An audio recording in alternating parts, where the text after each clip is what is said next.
About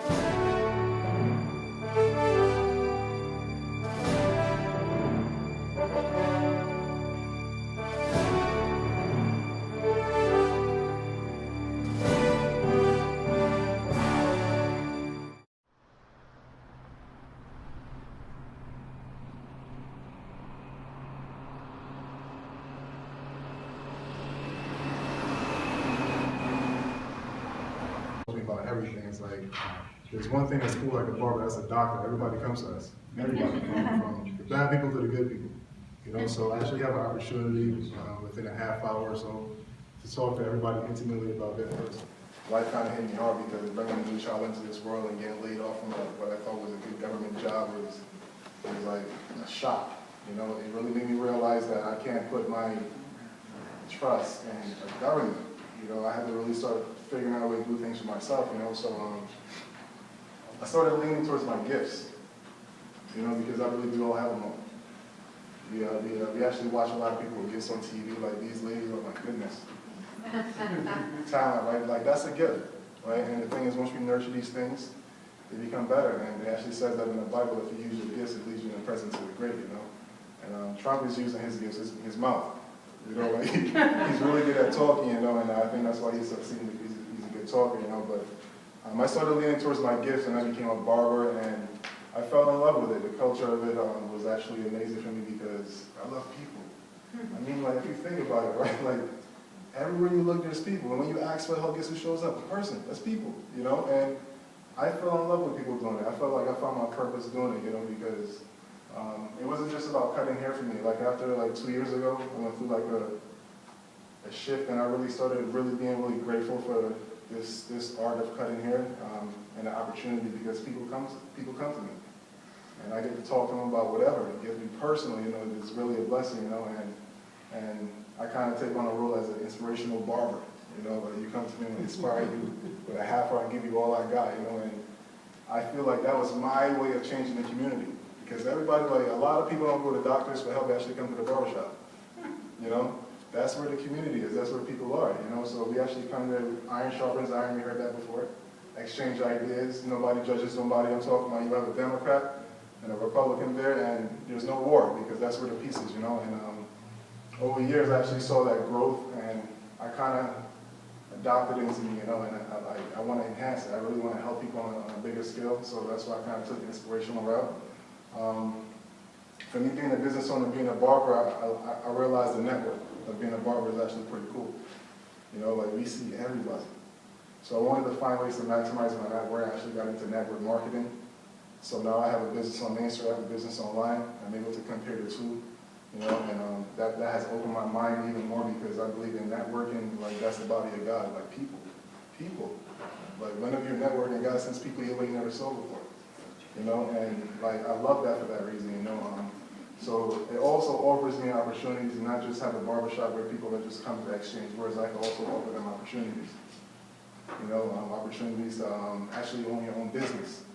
You know, you get a haircut, some knowledge in a business. Like, that's the only shop in the Pocono you get that at, you know. Like, so I thought that was actually pretty cool. That's actually what I'm trying to offer my community, you know, is when you come to get a little knowledge, inspiration, and opportunity.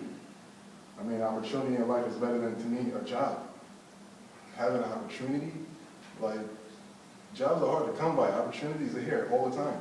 We just got to open our eyes. God is constantly blessing us with opportunities, you know, because we're always praying that things show up, but we don't see it, you know. So I like the fact that I actually get to offer my community opportunities, you know. So I'm going to make this quick because I don't think we have much time. Obama, 2008, you know, when he became the president, it was, what I got from that was inspiration. It was a great inspirational thing, but as far as like his policies, you gotta check the policies. You gotta check the policies. It's not a favor vote, you know, it's not about who likes who. You really gotta do your research, and honestly, as a barber, I could say, like, the community I was in at the time wasn't really reading much or doing their own research, you know, so I can't really give you their views because I don't know what they know. I can't go off of what they know, but what I have experienced and what I saw is that words wasn't matching with actions. That's confusing. That's called confusion. You know, And a lot of people was in disarray, you know, the inspiration was there, like you could do anything, you know, but then things wasn't matching up. You know, it was a rough 8 years for a lot of people actually. Man, like being a barber, I saw people who had it all. You know, they were up here, I was getting big tips back then, you know? And then all of a sudden things was just rough, like down to losing homes, you know, and that's actually why I got into inspiration, because like when that shit happened, people, I didn't know I can tell nobody anything about losing a home and what to do after that, you know? And the only answer that I came up with was like, God had to be the answer, you know, like I had to really have a stronger relationship with God, because I didn't know what to tell people, but I had to direct them to who actually know what's best for them, you know? So that's why I kind of took the path of inspiring people and leading people in God's direction, you know? So as far as Trump, I guess I want to make it short. As far as Trump is concerned, I don't know. All I know about Trump, he's a great businessman. Great businessman. He knows about money, and this country has a money issue. You know, and this guy, like, if there's anything about him, he knows money. And that's a big issue for us, you know, like, some people want to believe that money isn't everything. It's like, I'm not talking about loving money, but it's right next to oxygen, let's be honest. You know, right? It's right there. We needed to actually have some sort of financial freedom.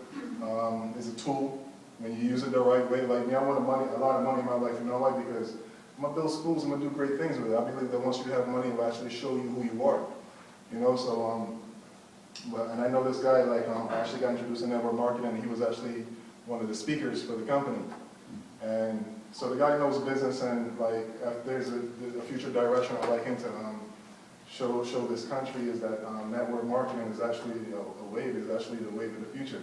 You know, you do business online and actually get to live here, you know, in this earth, you know, and you utilize online services and products and everything. And, you know, it's a big industry that a lot of people are waking up to. You know, so I hope as a president he would kind of shed more light on that, because, you know, we're leaving an industrial era. We're no longer having to work so hard no more. We're going into the information era. You know, and that's basically the more knowledge that you have, the more knowledge you have, the more money you have. So this is an era where the more knowledge you have, the more books you read, the more direction you take in life, you kind of figure out where you belong, you know. And as far as race is concerned, you know, once again, being in the barbershop, you know, like Obama was an inspiration. Trump said a lot of things that has a lot of people scared. Like I'm talking about, guys are talking about gearing up, you know, it's getting kind of crazy out here, but once again, we're going off of what we hear on TV. You know, and that was a freak show. Like, let's be honest, that was a freak show. Talk about a show. You know, like, that was the show, and it was a hard show to watch at times. It really was. Like, I had to turn it off in the shop because the energy that was coming from it was just a little bit too much. You know, it just seemed like they kind of got away from what the point was, and it just turned into a one-on-one battle, you know, and I think it was a bad demonstration, but honestly, the truth is, if I'm going to give you any sort of truth, I got to give you the real truth. The real truth is that God got to be the answer. Like, that's the only answer. I actually have this belief that God is inside all of us. It's a weird belief I have, and the reason why I believe it, because if I believe that God is in you, I look at you and I see God in you, I don't see a color, I don't see a shape, I don't see a difference, because we all have the same thing. So we treat everybody the same way, because any division, to me, is evil. Anytime you try to divide anything, you're making a difference. You know, like you're separating it. And I don't believe God sees us separate in no sort of way. You know, we're all the same in his eyes, and, you know, regardless of who the president is, I just really believe that we all just need to be really good Samaritans, good people. Regardless of who the president is, like, we're still the people. We decide on who we're going to be. More importantly, like, you know, we have to get away from, we have to have these things, or we have to do these things, and realize that we're not human havers or human doers, we're actually human beings. You know, and I really feel like that's the resolution for this, you know, just being the best versions of yourself. You know, like, I believe that God put greatness inside of all of us, and we just got to tap into that. And not just tap into it, but express it. Realize that when you wake up in the morning, you open your eyes on me, you're awake, you know? You know, like really talk to God and really trying to have an intention in your heart. You know, and I believe that even for us, if we walk here, if we walk with intention and walk with inspiration, people kind of, that sort of stuff is very attractive. It really is. And people kind of take their eyes off of what the problems are. Because the only separation, the only problem that we got is our separation from from God, you know, that's the only issue we have. You know, so as far as all these politics is concerned, I hope it kind of shook us up in a certain way that we really want to kind of step out and step into who we really are and, you know, kind of make a change that way, because it has to start with us. It really does, you know, so. I said I actually want to thank Pete for actually allowing me to come here and speak to you people. The 4 speakers who came before, amazing, you know, Dennis, you know, Bob, policies is important, you know. Dennis been through the ropes already. He's been to the White House and everything and back. And Josh, you know, like his story, person who lived here for his whole life, you know, like, so I think these guys put a lot of value on our views tonight, and I kind of want to thank you for the opportunity. All right?